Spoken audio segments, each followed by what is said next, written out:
can never ever find the right words, and there's no way this is real life. There's no telling you're the right girl, so I can only say that it feels right. It feels right, it feels right, yeah. I can only say that it feels right. It feels right, it feels right, yeah. I can only say that it feels right.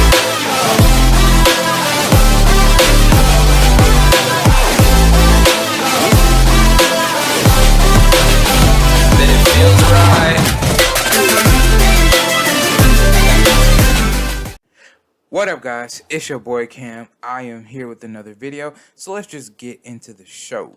So we kick off the show with FTR and MSK sitting in chairs, and FTR say they're the best tag team in the world. They've cleared out their division. They've beaten Mustache Mountain, Motor City Machine Guns. They've beaten Grizzled Young Veteran Subculture, and then lastly, they've beaten the Young Bucks. But also, they've beaten MSK, and they said that they've held those titles for 8 months and no one is stopping. They've had one of the best NXT tag team reigns of all time, and they will go down as the best tag team after they beat MSK.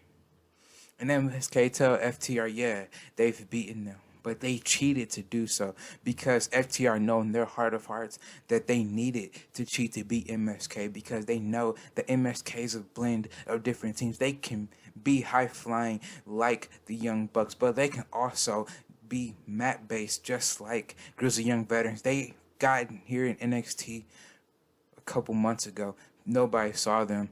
Nobody saw them for who they truly were, a great tag team. They've beaten Motor City Machine Guns. They've almost beaten FTR in an NXT Bash at the Beach. They will win those NXT Tag Team Championships, and everyone will recognize that the Rascals are really the best. Why would I call them Rascals? My bad. That MSK is really the best. 64. So Bobby Fish and Roderick Strong defeated Dante Martin and Darius Martin. In 6:32, and Roderick Strong submitted Dante Martin with a stronghold. 64 rating. Roderick Strong 76. Bobby Fish 61. Dante Martin 42, and Darius 44.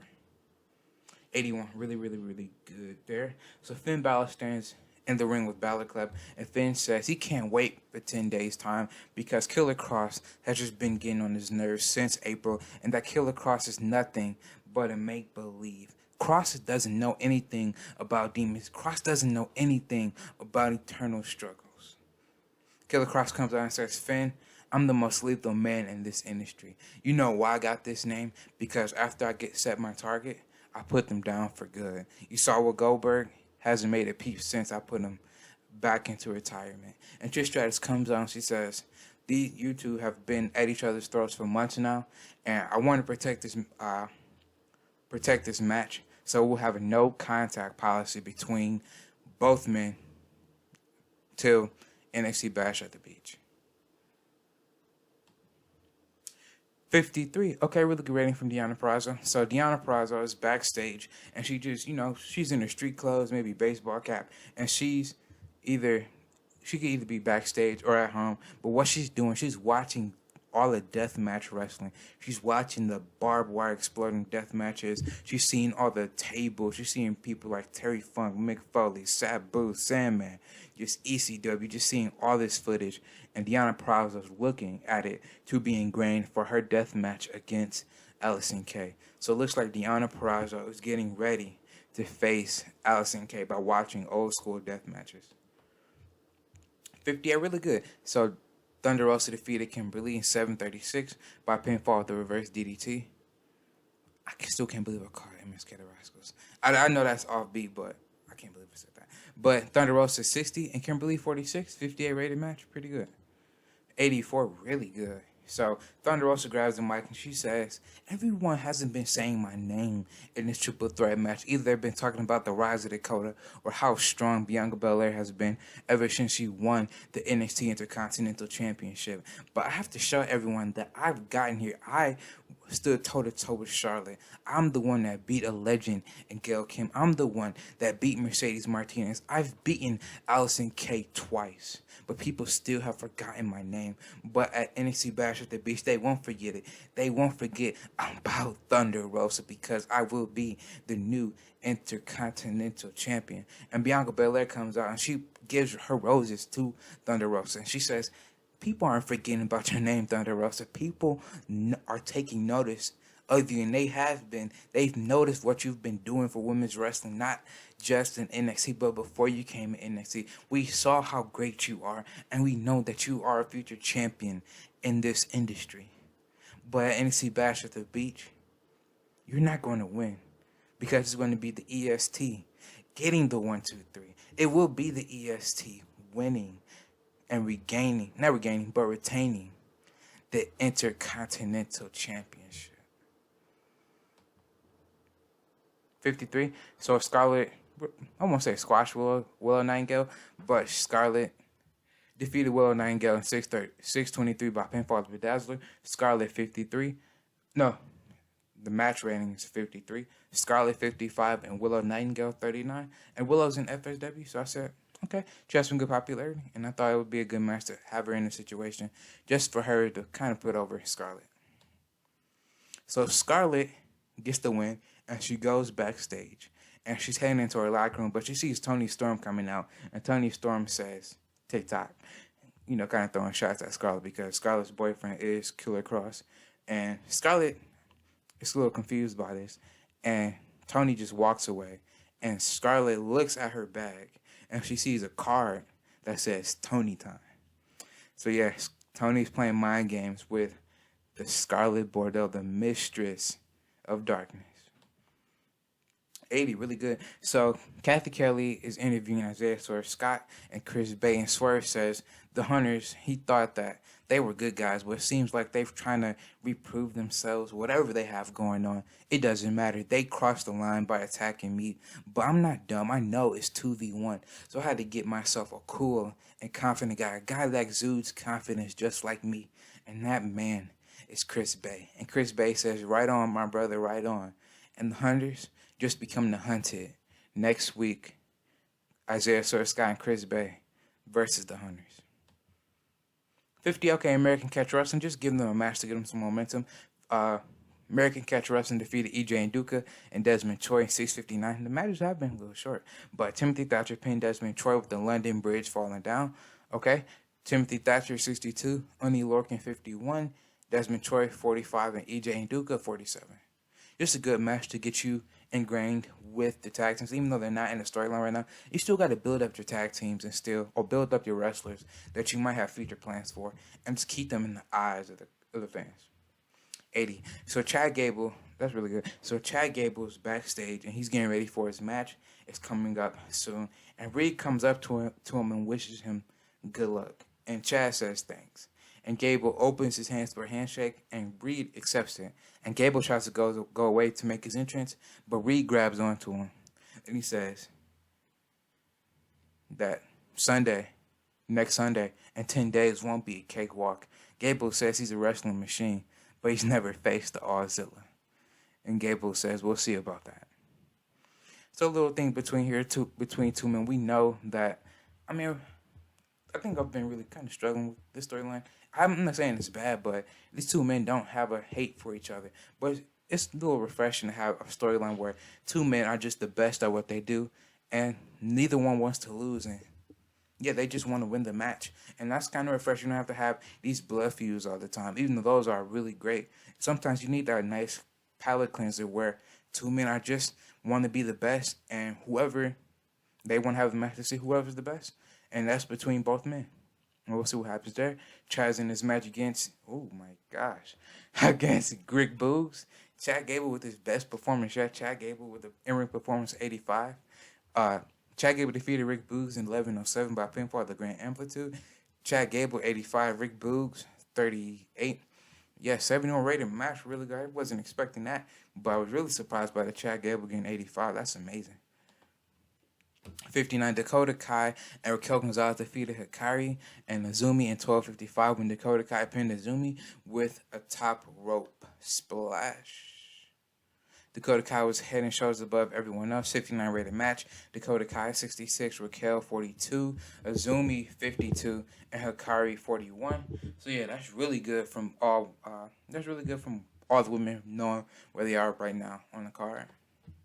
So this is where it gets interesting. So Dakota Kai and Raquel, they celebrate after the match, but Bayley ruins the moment by coming out, and she's just basking in her glory, saying, yes, yes, yes, I know the role model is here, and the role model will save all of you, the masses, when she wins, when I win, the NXT Women's Golden Ticket.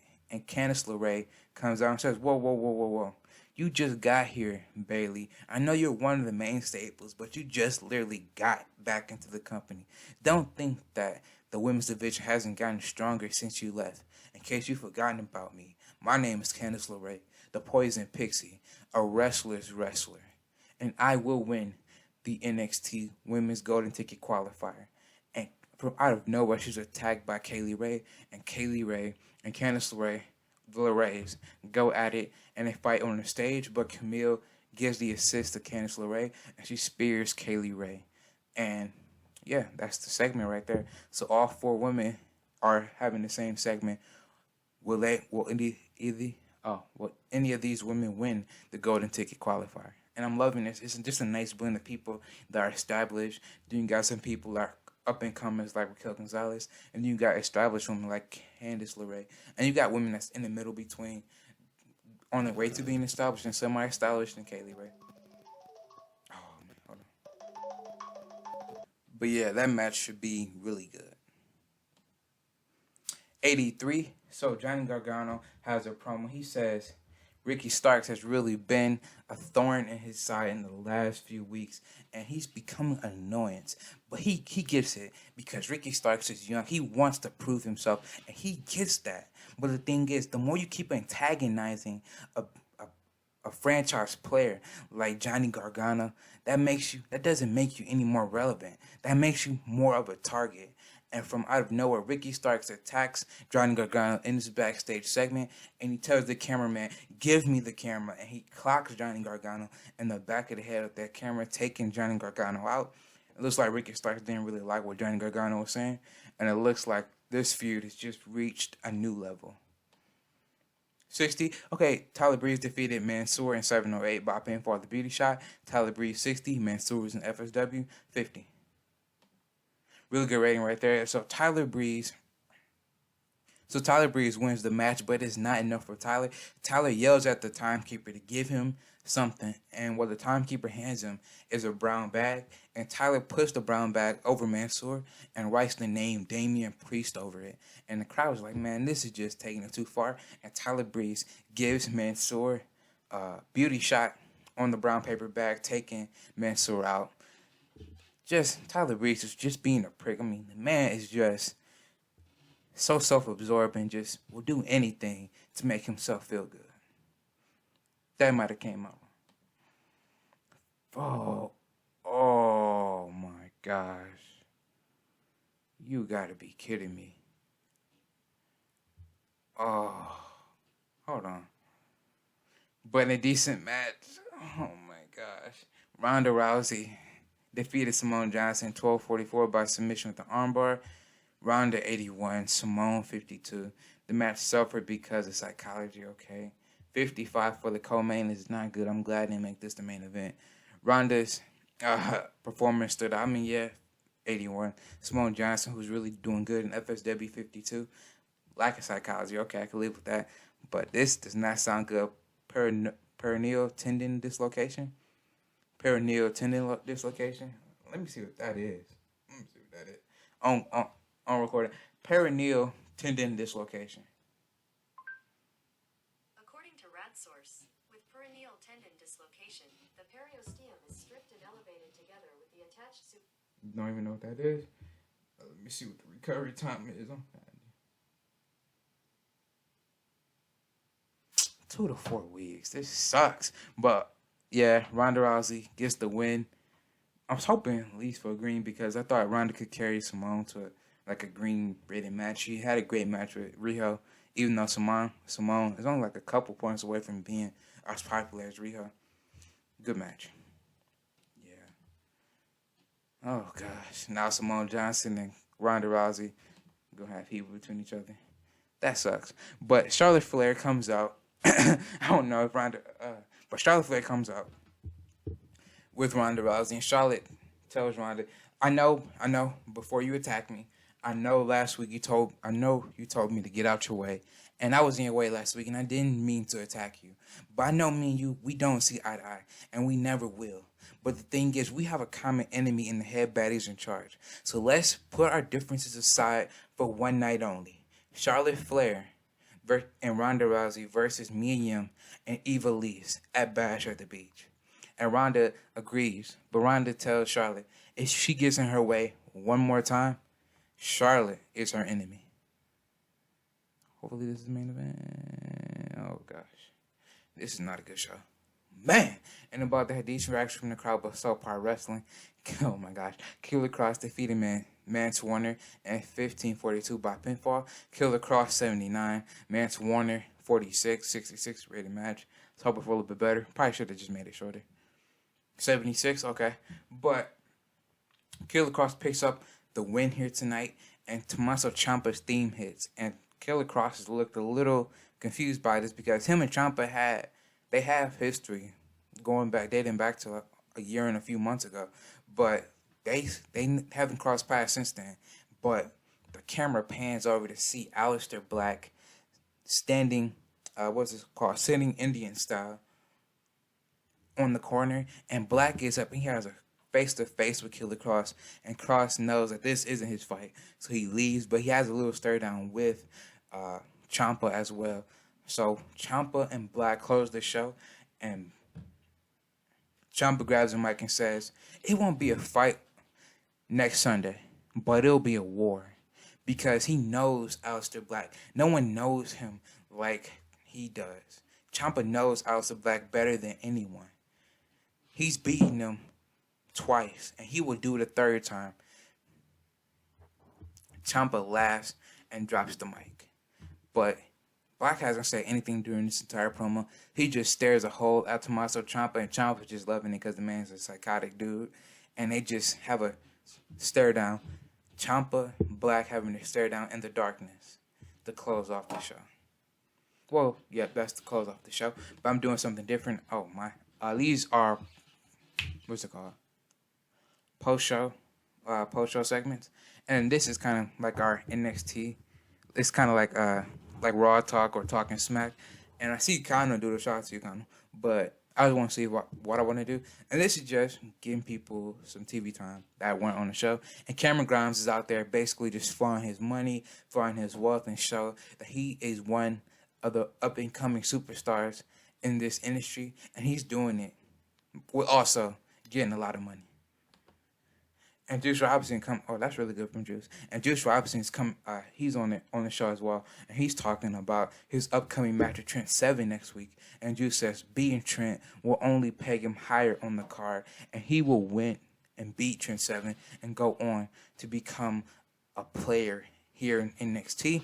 And then we got the Vision, Matt Sydal and Mike Kanellis. They're just being two overbearing heels. They're just saying that whoever the host is, they're saying that one day they will all see the vision, that the prophecy is becoming revealed. The prophecy is here, and they will be the ones to fulfill it. Not everyone is blind. Everyone is blind to the prophecy except them, but they will make everyone see the vision. And the show gets us 72. One of my worst shows in a while. Lost us in popularity. You got to be kidding me. I got to do better. But tell me what you think down below. I'll see you when I see you. I'll update you on the Ronda Rousey situation. And also, I'm trying to do something better with my booking, because my problem is I like to get everybody on the card, but I'm realizing that it's like 28 segments long.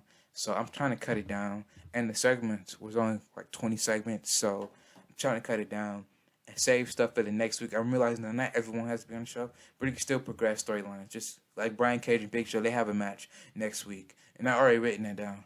But just let those feuds breathe, and you don't have to have every feud on the show. So tell me what you think down below. You know, just rotating the stories in and out. Like if let's say whoever, let's say yeah, but let's say they're not here this week, but you know that they're going to be on the show next week, and you don't have to have everyone on the show. But the thing is, you have a big roster, and you don't want to have anyone sitting off TV for a little bit. So just as the booker, you just have to understand that not everyone could be on the show, but you just have to find ways to insert people when they're needed and not have it feel overcrowded. But tell me what you think down below. I'll see you when I see you. Peace.